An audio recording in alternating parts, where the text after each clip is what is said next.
They have football in their hands. There are 13 teams spread across 13 countries, and more than 500 players under the command of this group. There are millions and millions involved in this football empire. Imagine your favorite club having the same owner as the opponent in the fight for the continental title. Well, that's what's happening with the group that owns Manchester City.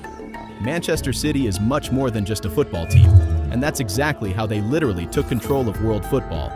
The City Football Group, owned by the Sheikhs of the United Arab Emirates, is valued at more than 25 billion riyals. In 2008, he began his journey in the world of football by acquiring Manchester City with the main objective of dominating European football. With more than €1 billion invested in transfers and hiring the best players and coaches, it brought City an impressive 19 trophies. They invested so much in Manchester City to the point that financial fair play, the regulation that controls football spending, was unable to control the English club's great purchasing power. Consequently, the club was accused of more than 100 rule violations, facing the real threat of exclusion from European competition for 2 years. The club, however, appealed the punishment. The group is also criticized for suspicions of sports washing. In other words, it is the use of sport as a way to erase, hide, or divert attention from the actions that the UAE governments, that is, the group's investors, wish to hide from the rest of the world. But that didn't stop them from dominating world football, the domain. Following the notable success in the acquisition of Manchester City, the group announced Ferran Soriano, former vice president of Barcelona, as the club's CEO. What was initially a plan to dominate Europe turned into an ambition to dominate world football. The Sheikhs were delighted with Soriano's idea of transforming Manchester City into a global brand.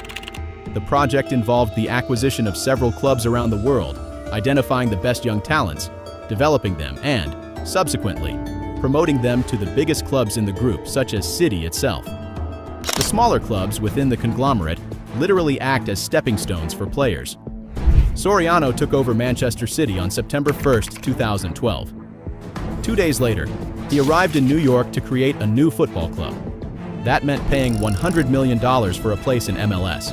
They were just starting out. 10 years after the creation of New York City, the group was already consolidating its dominance in global football. With control over 5 continents and managing more than 500 professional players in different parts of the world. Currently, the City Group controls 13 football teams, spread across 13 countries. The group's strategic interest is always in clubs considered small and cheap, preferably in markets where it is possible to win back fans who have lost interest in their favorite team. With the exception of Bahia, 2-time Brazilian champion, and Bolívar, holder of 29 titles and Bolivia's greatest champion, the other clubs did not have an extensive history of achievements before being incorporated into the project. From the moment the group acquires a team, the league quickly becomes too small for the team under its control, thanks to its enormous purchasing power. This gives the group a certain control over football in the country. There are no expensive players, coaches for them, which explains the immediate results achieved. For example, Melbourne has won the Australian Championship once and the Australian Premiership 3 times in the last 3 years after joining the City Group. Yokohama ended a 15-year drought by winning the Japanese Championship in 2019 and has repeated the feat since then. New York City won the MLS.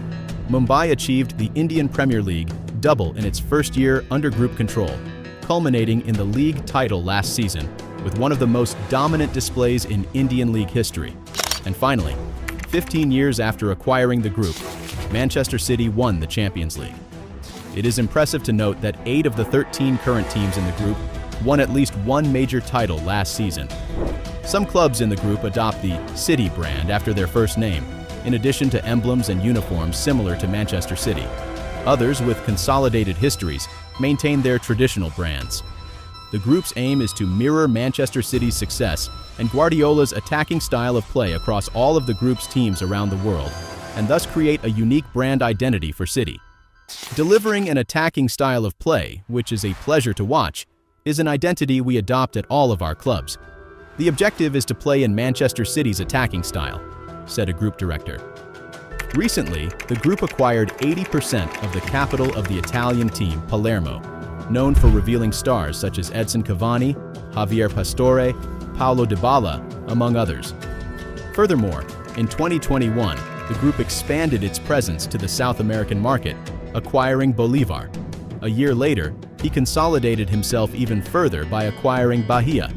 This strategy demonstrates an ingenious approach, providing the group with a direct link to one of football's most promising markets.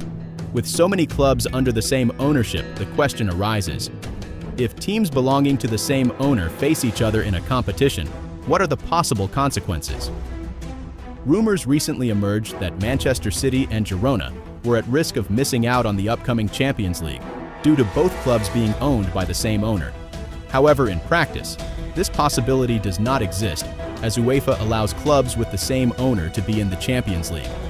But it does not allow these teams to trade players with each other. The penalties, it seems, only apply to players loaned between clubs within the same conglomerate.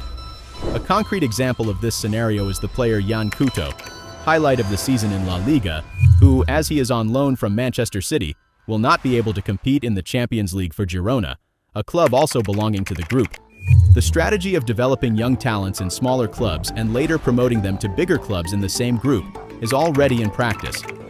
This became evident recently with the case of the player Savinho. He was signed by Troyes, also belonging to the City group. He was later loaned to Girona, and Manchester City recently signed him for next season. Thus, he played for two smaller clubs in the same group before arriving at the conglomerate's main club, Manchester City. Since 2013, Manchester City have transferred 19 players to Melbourne, 16 to Girona, and 4 to New York. This is the group's idea, to strengthen their respective teams with their own players. The professional responsible for this project was initially called crazy when he presented it to other clubs. However, today, he is the mind behind the success of the group and Manchester City, and none of this would be possible without him. Genius of the city. Soriano was one of the professionals who orchestrated this entire project. He even presented the idea to Barcelona's directors, but they considered it a crazy proposal and rejected it. If I had presented this idea to Real Madrid, the response would have been, "You're crazy." And that's what actually happened in Barcelona, revealed Ferran Soriano. This was an idea he had more than 12 years ago, when he was still vice president of Barcelona. Everything is very well planned, and it is no coincidence that they have consolidated the objective of having clubs in the 3 most populous countries in the world: China, India, and the United States. These markets not only have strong economies, but they also have the most advanced technologies in the world. The strategy is to make the most of the cutting-edge technologies unique to these countries, thus ensuring the sharing of training content, game performance data, and injury recovery methods, and thus passing on these technologies to all teams in the group. With teams present in these countries, access to these technologies will be facilitated.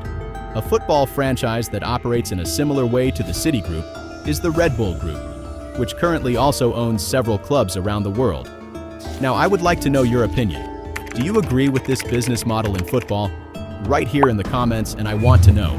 Also, take the opportunity to leave your like, which helps us continue to bring new content like this. And don't forget to subscribe to the channel and activate the notification bell so you don't miss new videos. A big hug, and until next time.